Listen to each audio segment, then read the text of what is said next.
Best of r/malicious compliance episode 11. Went to a home improvement store yesterday to buy some paint and a few other supplies. It was far busier than I expected, but I had 5 items so I was able to go to the 6 items or less express lane. While standing in line, I saw limited edition Vuurtman wafer seasonal flavors. They are my husband's favorite cookie and were also his late dad's favorite cookies, so I couldn't pass them up. I got 2 different kinds and put them on the conveyor. This older gentleman, so proud of himself, declares, "Now you've got 7 items. You can only have 6 items." He said this so quickly that I realized he had already counted the number of items I had, which is ridiculous. It's not like I came up with 20 things. Instead of starting something, I joked that they shouldn't put cookies by the register if they wanted everyone to stick to the letter of the law and smiled at him. 6 items per transaction. I don't make the rules, he said as he pointed to the sign. You're really that upset that I'll be buying 7 things at once? You have to draw the line somewhere. When the cashier rung me up, I moved 1 package of cookies and told her not to ring that one up. I looked back at the dude to see his self-righteous smug and gave him one right back. As soon as I was bagged up and paid, I had her ring up the other package of cookies and paid for them as well. I turned to him and said, "Thanks for keeping me honest," and walked fairly quickly to my car. Thank you. Next. I bought my first computer when I was about 17 years old, so about 20 years ago. Being more of a gamer than the rest of my family, I wanted a PC instead of a Mac.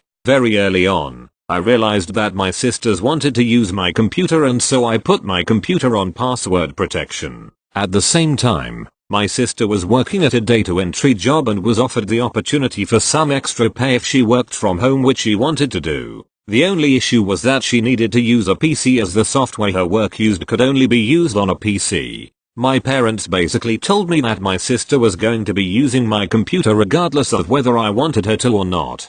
I was pretty annoyed as there was nothing in it for me, as I used a common password for most of my stuff. IT departments would hate me. The last thing I wanted to do was to let my sister know my password, so I changed it to something that I knew would not only would make her angry when I told it to her but something that would not get me in trouble. Now that the scene is set, here we go. Sister, an Esmeralda, I need to use your computer. Me, fine. Sister, what's your password? Me, I'm not going to tell you. Sister, you have to tell me. Mom and Dad said. Me, I'm not going to tell you. Sister, I'm going to get Dad if you don't tell me. Me, okay. Sister goes to get my dad. I hear him yell up the stairs. Dad, an Esmeralda, I told you to tell your sister the password to your computer. What is it? Me, I'm not going to tell you. Dad, talking to my sister, I think that's the password. Yep, changed my password to I'm not going to tell you. Other passwords I use will go away. Stop bothering me and you can't use it. She only worked at the job for a year and thankfully she didn't have to use my computer that much. Thank you. Next. So this happened a couple years ago while I was working for law enforcement in NYC. Not NYPD but similar. A little long. It probably could have been condensed. I don't think it's malicious per se, just me complying with orders. Our usual shift was 1500 to 2300. We had just gotten a new captain and as per fucking usual they want to change things. She decided to completely make a new shift. 0000 or her get 100. Our mission, should we choose to accept it, was to go to this park with a bandshell that apparently had homeless sleeping in said bandshell. As you can guess, we didn't have much of a choice in the matter. So my partner and I do this shift and it goes alright, but we hated the overnight aspect. We complained to the sergeant beforehand but policy was to obey now, gripe later. He had our backs though and was able to get it changed to 1800-0200. Thank God. This is where the fun begins. This happened on a Monday. We already had 1 shift on Sunday, so 2 8-hour shifts thus far for the week. When we got back from our overnight shift, the SGT tells us the shift is changed. Report back to work at 1800 hours. Some of you might already spot the problem here. I didn't realize until after I got home and slept. I immediately called the SGT and this is how the conversation goes. Me, hey SGT, Are you sure you want us to come in for our shift today? SGT. Why wouldn't I? Me. Well, if we come in for our shift today, that will put us over 40 hours for the week down the line and you'll have to give us overtime. He would have to sign off on it. SGT. You do not tell me when you get overtime. I make the decisions around here. We're gonna have a talk when you come in. So a little background info. We work for the city. If we go over 40 hours we get overtime pay no matter what. This SGT was by no means the sharpest crayon in the shed. It was painfully clear he didn't understand me. He also has a very short fuse, so I was wary of that and unsurprised by anything that transpired. I actually liked the guy and was honestly trying to help him not get in trouble. Like I said, I like the guy and I only wanted things to go smoothly. So I roll into work fully knowing this is gonna be a shit show and a half. I walk in, he sits me down with one of his lackeys as some kind of witness to what he thinks is going to be him just completely reaming my ass. SGT, listen, I tell you when you get overtime. You don't tell me, blah blah blah. Me, lem get a piece of paper and use that to explain this whole thing. SGT, I don't need you to write this down to explain this to me, realizing I fucked up by insulting his intelligence. No, I just need it cause it will help me to explain it better. SGT, okay fine. I literally wrote down like the first 3 shifts. I didn't even get to finish. Sunday 8 hours, Monday 8 hours, Monday 8 hours. It was then he completely realized what I meant and you could hear it was this moment he knew he fucked up. His entire face shifted. Now he was in salvage mode. SGT, oh, I see what you mean. Your partner is already here? Me, yeah, I live 10 blocks away. SGT, gears grinding. I ended up suggesting that we just not clock in today, and he would clock us in and out on Saturday. Very big no for the city lol. But we ended up getting Saturday off, so that was nice. I was only following orders. Thank you. Next. If your family and / your friends have pressured you into a gender reveal that you really don't have the time or energy to pull together, try this. My wife and I cut pieces of blue and pink paper into a mason jar and then removed one blue piece so there was exactly one more piece of pink than blue. All the family had to do was simply determine which color had more pieces. We presented it to my family and sat back as we watched them sort them all. Great fun. Word of caution, the number of pieces add up fast. I use 3 8, 5x11 pieces of pink and blue paper each. Cut into roughly 1/2 squares added up to 2,244 pieces. Took 4 people about 30 minutes to get through it all. Dramatic build up was real. Enjoy. Grinning face with normal eyes. Thank you. Next. Preface. I'm a contractor, and I replace various dispensers in different types of buildings. No matter what the job is, I do not discard the old equipment that I take out without a $1/unit charge. Because I have to take them to the dump, separate the materials, break down the cardboard, etc. So with every job, I ask the site lead if they want me to discard it at that cost, or if they want to take care of it themselves. If they do not pay, that equipment has nothing to do with me as soon as it's off the wall. My only responsibility is to remove it, and it's their property to dispose of. Now, the care home I'm working in refused to pay the fee but still asked me to separate and break down the cardboard. I am nice, so I was doing that. I also organized some of the old equipment onto a pallet and shrink wrapped it to be easier for them to dispose of. So today, my truck is parked in the back, where they specifically told me to park it. The pallet of old equipment is in the garbage disposal area, where they specifically told me to put it, and the rest of the equipment is in a pile behind the pallet, where they specifically told me to put it. Someone in maintenance comes and asks me to move my truck because they need to access a certain dumpster from that side. Okay, I stop working, come outside, move to the other side of the alley area. I find the maintenance lead and ask if it's okay to park there for about 20 minutes as I'm headed to lunch soon anyway.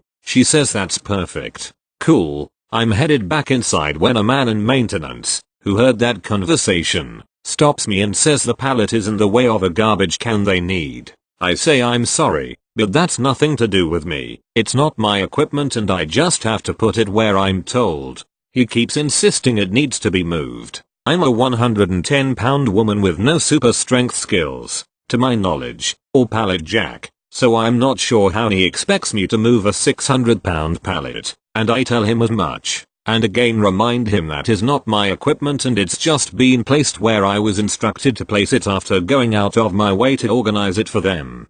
He says don't act like you're doing us any favors, which sounds good to me. No more favors, you got it bro. So I go back in to finish my last bit of work, then come out to grab lunch 15 minutes later, and the pallet has been moved directly behind my truck, blocking me in. Everyone involved knew that was my truck, and knew I was headed to lunch soon. If they think I'm going to come ask them to move it, they're underestimating my ability to match their pettiness, especially after I was told not to do any more favors. I got in my truck and backed into the pallet until it tipped over into the mountain of discarded equipment that I hadn't palletized, and went to lunch.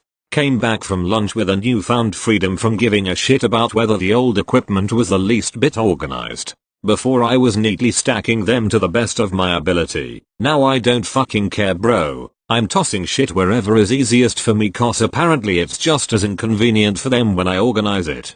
TLDR.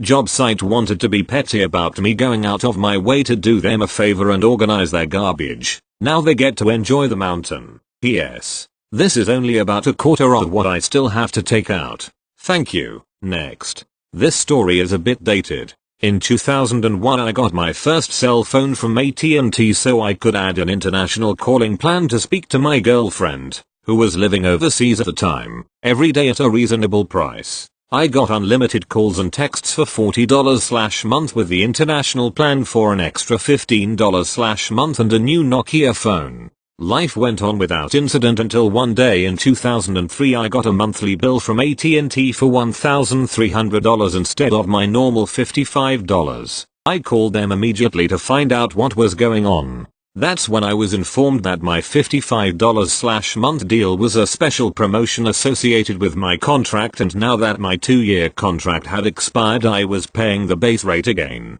Notably they'd provided me no advance notice of the change. They offered to re-sign me up for a new 2-year contract and retroactively apply it to my $1,300 bill so it would go back to $55. I was pissed, but I was forced to agree to their new contract because I couldn't pay $1,300. Once the bill was changed and paid, however, I called back up and cancelled the contract and paid the $100 early cancellation fee, thereby saving $1,150 and ridding myself of any association with those jerks. I spent the next 5 years actively lobbying all my friends and family to drop AT&T and all its affiliates for home, mobile and TV services. Can't be happy enough with a regular paying customer unless they've signed away their soul to you via contract.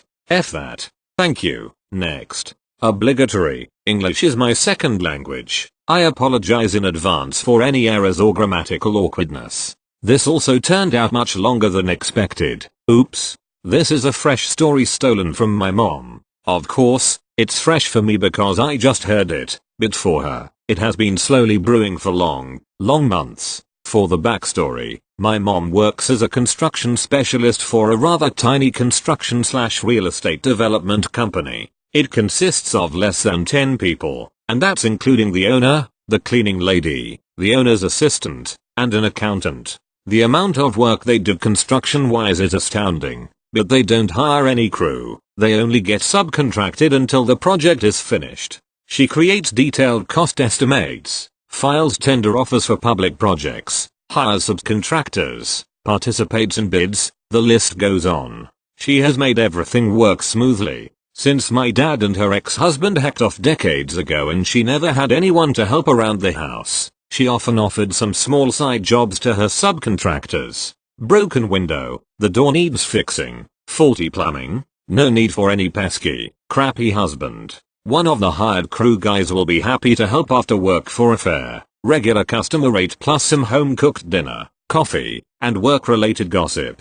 Since construction isn't a very stable business around here and the projects ended sooner or later, there was a considerable rotation of these guys at our home over the years. The episode leading to malicious compliance started about 2 years ago. One of the regular guys who ran a small construction business, let's call him Ben, was at the time contracted with my mom's company to install doors and windows. Around that time, My mom's front door pretty much broke apart after circa 20 years of faithful service. My mother grabbed her phone, called Ben and asked him if any of his guys got a few hours for a side job, a new door frame, and installation. He agreed to help and sent 2 blokes over. They finished the job, took the payment, drank some coffee, chatted with my mom a bit and left. Everything seemed fine at first, but a few days after the installation my mom noticed her new front door doesn't fully close and the lock tends to jam. She called Ben, explained what the issue was and asked him to send someone around and that she will pay for their time. He abruptly said, "I'm busy, we've got a ton of projects. Don't bother me with stupid shit," and disconnected. Okay then, I won't, she thought. She never brought the issue up again. She fully understood how incredibly busy must this man be. So many projects, so little time. The next construction project started for her company. She remembered the poor, overworked, busy Ben, so she hired a different company for the installation of doors and windows. And for the next project, and another one, and the following one, and the one after that too. About a month ago, she got a call from a familiar number while at work.